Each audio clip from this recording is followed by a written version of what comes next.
October 22nd, 1850. Dear Bones, I am myself again, although weak, after 36 hours of unconsciousness. Myself again. What a grim and bitter joke. I shall never be myself again, never. I have come face to face with an insanity and a horror beyond the limits of human expression. And the end is not yet. If it were not for Cal, I believe I should end my life this minute. He is the one island of sanity in all this madness. You shall know it all. We had equipped ourselves with candles for our cellar exploration, and they threw a strong glow that was quite adequate. Hellishly adequate. Calvin tried to dissuade me, citing my recent illness, saying that the most we should probably find would be some healthy rats to mark for poisoning. I remained determined, however. Calvin fetched a sigh and answered, "Have it as you must, then, Mr. Boone." The entrance to the cellar is by means of a trap in the kitchen floor, which Cal assures me he has since stoutly boarded over, and we raised it only with a great deal of straining and lifting. A fetid, overpowering smell came up out of the darkness, not unlike that which pervaded the deserted town across the Royal River. The candle I held shed its glow on a steeply slanting flight of stairs leading down into darkness. They were in a terrible state of repair. In one place, an entire riser missing, leaving only a black hole. And it was easy enough to see how the unfortunate Marcella might have come to her end there. "Be careful, Mr. Boone," Cal said. I told him I had no intention of being anything but, and we made our descent. The floor was earthen, the walls of stout granite, and hardly wet. The place did not look like a rat haven at all, for there were none of the things rats like to make their nests in, such as old boxes, discarded furniture, piles of paper, and the like. We lifted our candles, gaining a small circle of light, but still able to see little. The floor had a gradual slope which seemed to run beneath the main living room and the dining room, i.e., to the west. It was in this direction we walked. All was in utter silence. The stench in the air grew steadily stronger, and the dark about us seemed to press like wool, as if jealous of the light which had temporarily deposed it after so many years of undisputed dominion. At the far end, the granite walls gave way to a polished wood which seemed totally black and without reflective properties. Here the cellar ended, leaving what seemed to be an alcove off the main chamber. It was positioned at an angle which made inspection impossible without stepping around the corner. Calvin and I did so. It was as if a rotten spectre of this dwelling's sinister past had risen before us. A single chair stood in this alcove, and above it, fastened from a hook in one of the stout overhead beams, was a decayed noose of hemp. "And it was here that he hung himself," Cal muttered. "God!"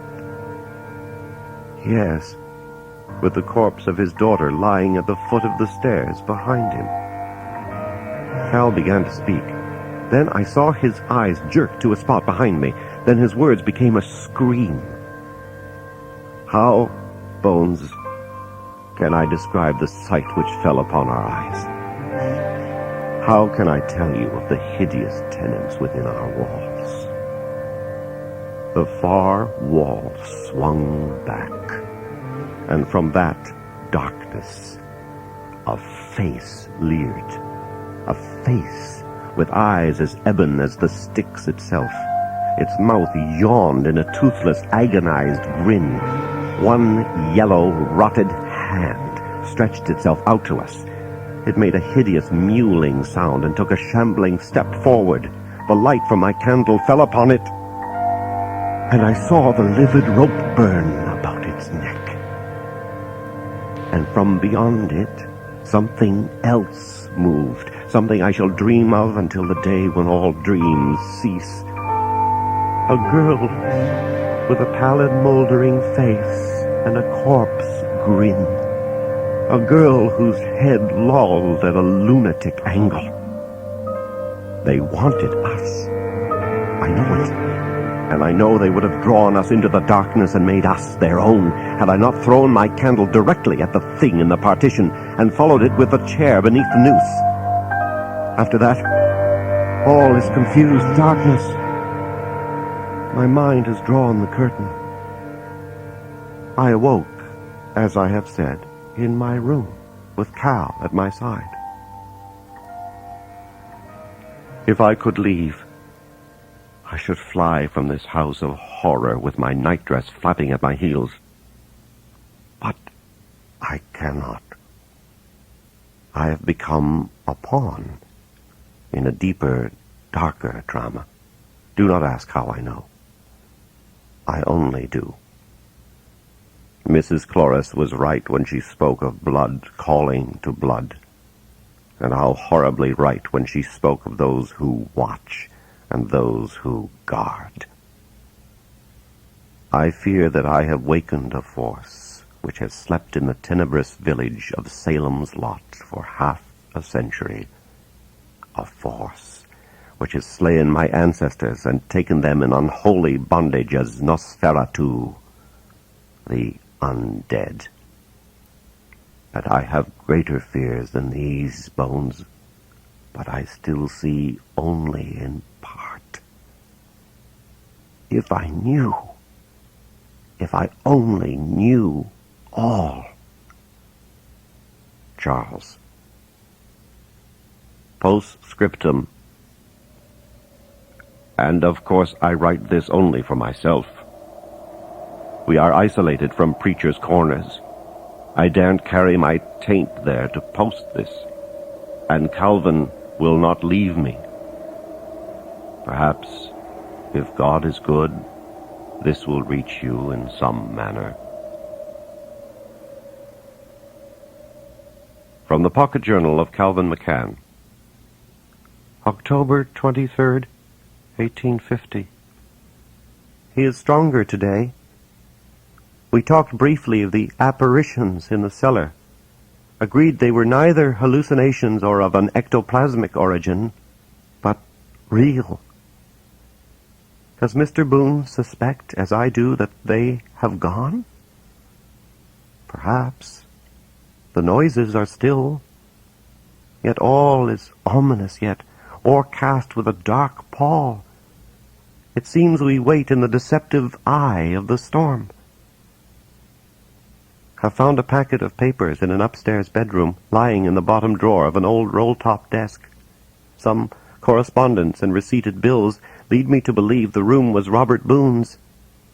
Yet the most interesting document is a few jottings on the back of an advertisement for gentlemen's beaver hats. At the top is writ, "Blessed are the meek." Below, the following apparent nonsense is writ, "Piqued elm soerare shamdead." I believe 'tis the key of the locked and coded book in the library. The cipher above is certainly a rustic one, used in the War of Independence, known as the fence rail. When one removes the nulls from the second bit of scribble, the following is obtained. First line, Bezdertik. Second line, Leze Aheme. Read up and down rather than across, the result is the original quotation from the Beatitudes. Blessed are the meek. Before I dare show this to Mr. Boone, I must be sure of the book's contents.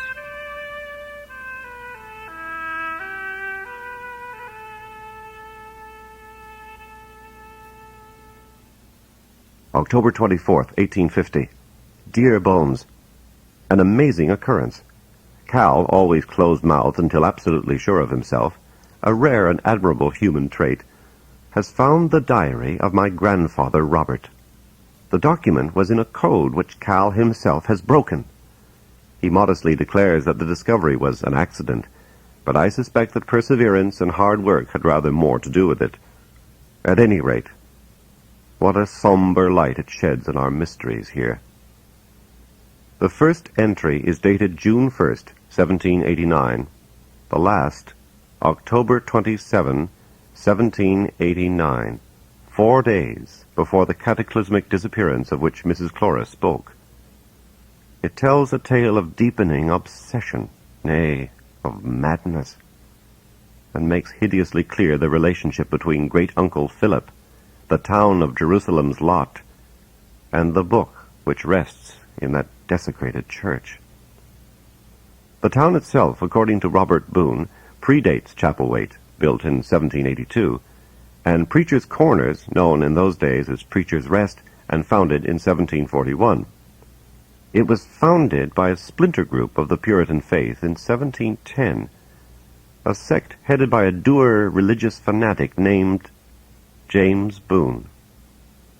What a start that name gave me. That this Boone bore relation to my family can hardly be doubted, I believe. Mrs. Cloris could not have been more right in her superstitious belief that familial bloodlines is of crucial importance in this matter. And I recall with terror her answer to my question about Philip and his relationship to Salem's lot. "Blood relation," said she, and I fear that it is so. The town became a settled community built around the church where Boone preached, or held court. My grandfather intimates that he also held commerce with any number of ladies from the town, assuring them that this was God's way and will. As a result, the town became an anomaly, which could only have existed in those isolated and queer days when belief in witches and the virgin birth existed hand in hand. An interbred, rather degenerate religious village controlled by a half-mad preacher whose twin gospels were the Bible and de Gouge's sinister demon dwellings. A community in which rites of exorcism were held regularly. A community of incest and the insanity and physical defects which so often accompany that sin. I suspect, and believe Robert Boone must have also, that one of Boone's bastard offspring must have left or have been spirited away from Jerusalem's lot to seek his fortune to the south, and thus founded our present lineage. I do know by my own family reckoning that our clan supposedly originated in that part of Massachusetts which has so lately become this sovereign state of Maine. My great-grandfather, Kenneth Boone, became a rich man as a result of the then flourishing fur trade. It was his money, increased by time and wise investment, which built this ancestral home long after his death in 1763. His sons, Philip and Robert, built Chapelwaite. "Blood calls to blood," Mrs. Cloris said. Could it be that Kenneth was born of James Boone, fled the madness of his father and his father's town, only to have his sons, all unknowing, build the Boone home not 2 miles from the Boone beginnings? If 'tis true, does it not seem that some huge and invisible hand has guided us?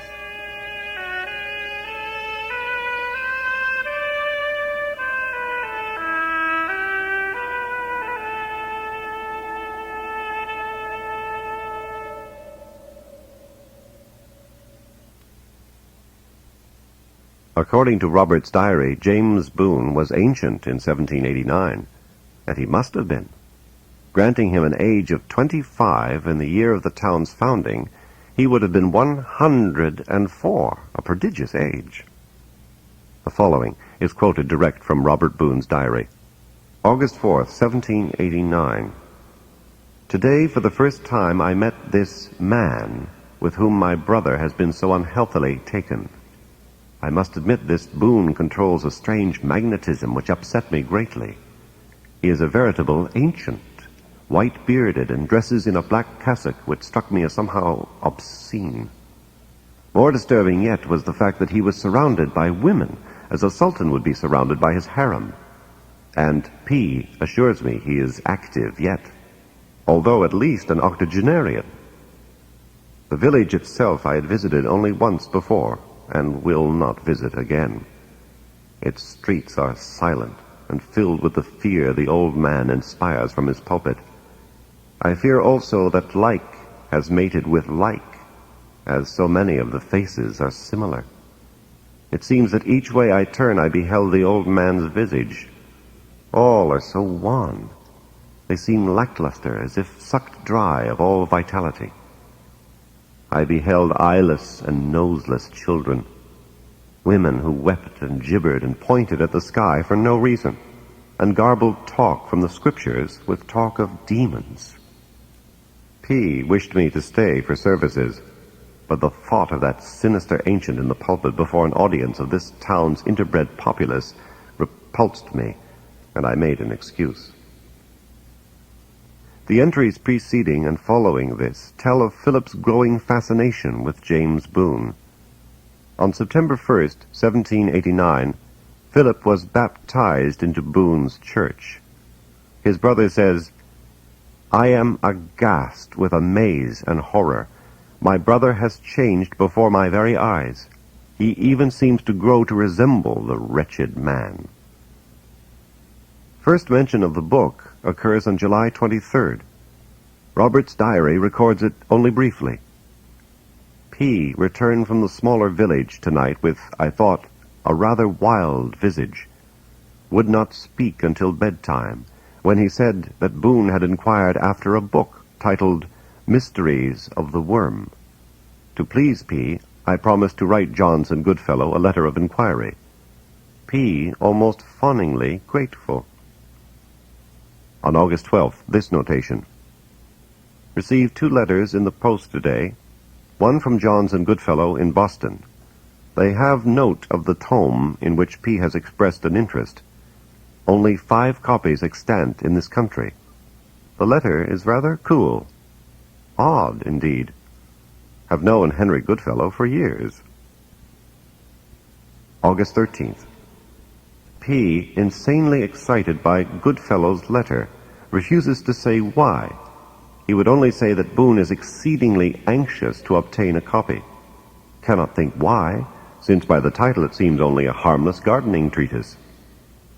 Am worried for Philip. He grows stranger to me, daily. I wish now we had not returned to Chapelwaite.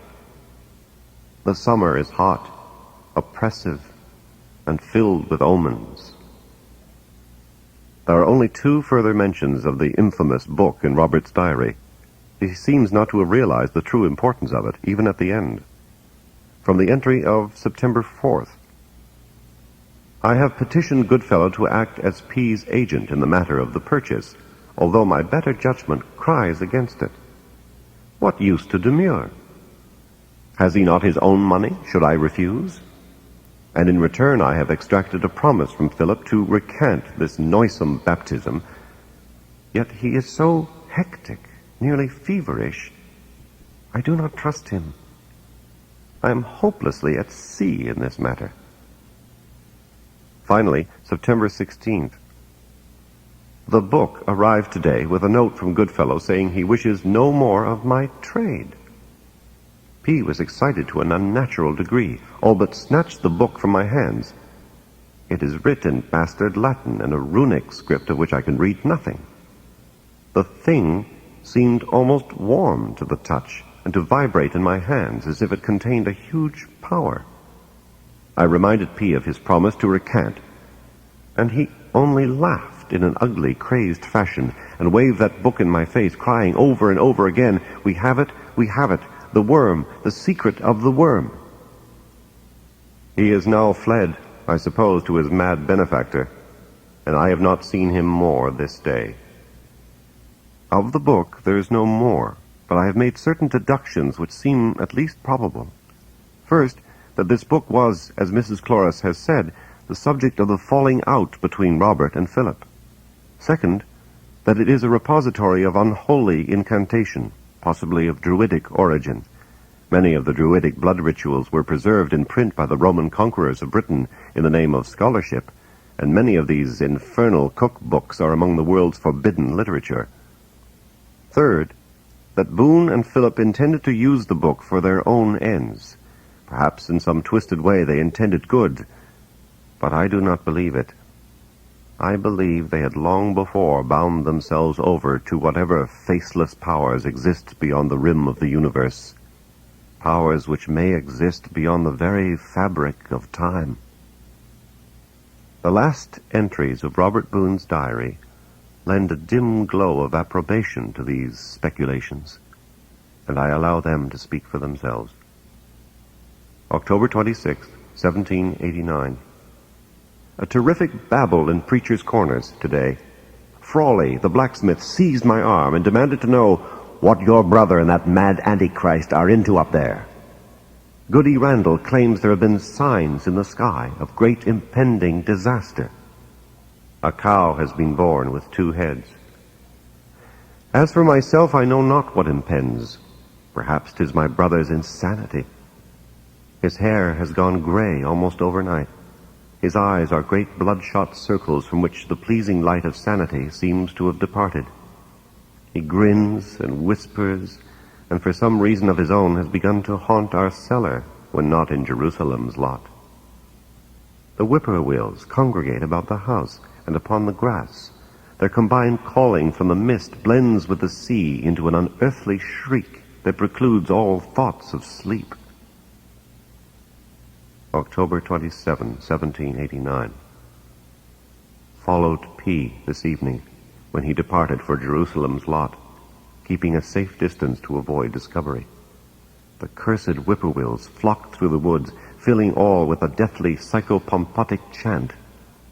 I dared not cross the bridge, the town all dark except for the church, which was litten with a ghastly red glare that seemed to transform the high peaked windows into the eyes of the inferno.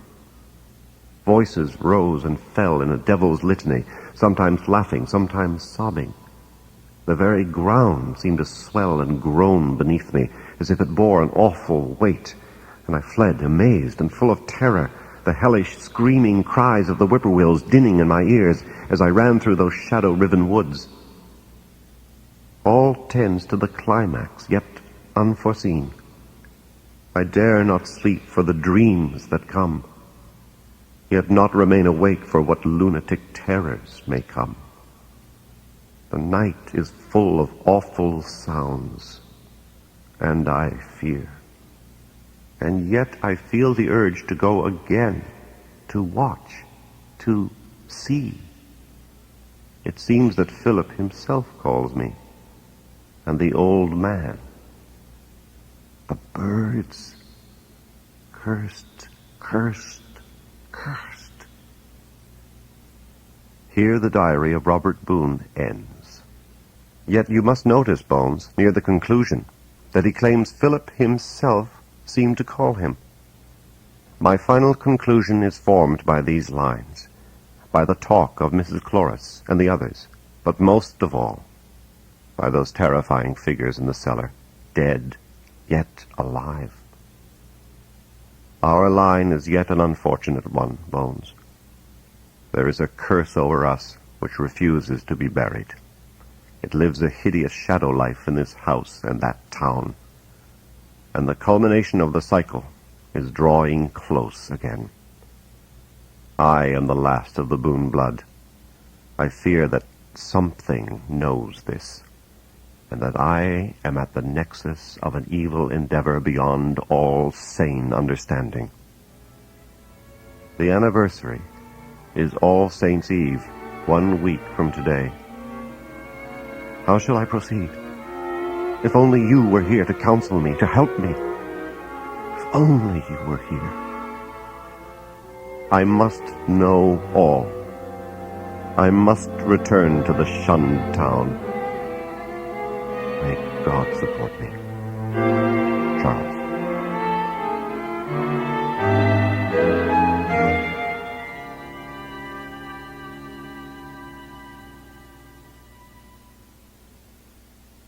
From the Pocket Journal of Calvin McCann. October 25th, 1850. Mr. Boone has slept nearly all this day. His face is pallid and much thinner. I fear recurrence of his fever is inevitable. While refreshing his water carafe, I caught sight of 2 unmailed letters to Mr. Granson in Florida. He plans to return to Jerusalem's lot. 'Twill be the killing of him if I allow it. Dare I steal away to Preacher's Corners and hire a buggy? I must. And yet what if he wakes? If I should return and find him gone? The noises have begun in our walls again. Thank God he still sleeps. My mind shudders from the import of this. Later.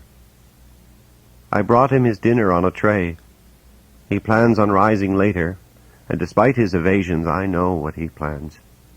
Yet I go to Preacher's Corners. Several of the sleeping powders prescribed to him during his late illness remained with my things. He drank one with his tea, all unknowing. He sleeps again. To leave him with the things that shamble behind our walls terrifies me. To let him continue even one more day within these walls terrifies me even more greatly. I have locked him in. God grant he should still be there, safe and sleeping, when I return with the buggy. Still later. Stoned me! Stoned me! Like a wild and rabid dog! Monsters and fiends! These that call themselves men! We are prisoners here. The birds, the whippoorwills, have begun to gather.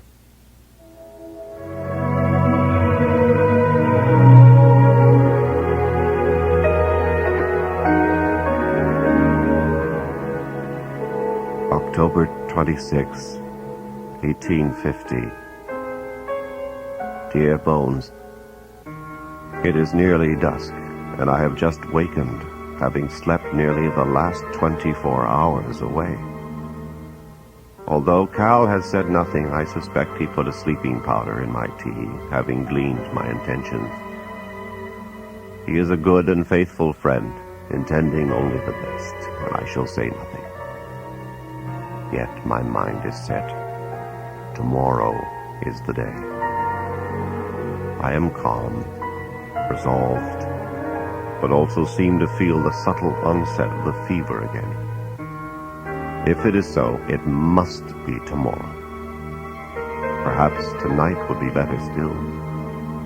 Yet not even the fires of hell itself could induce me to set foot in that village by shadowlight. Should I write no more, may God bless and keep you, Bones. Charles.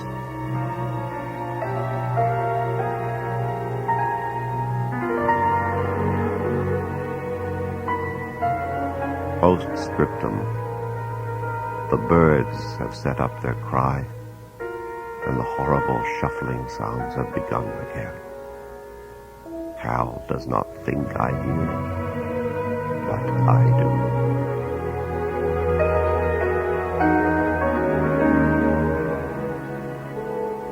From the Pocket Journal of Calvin McCann. October 27, 1850, 5 a.m. He is impersuadable. Very well. I go with him.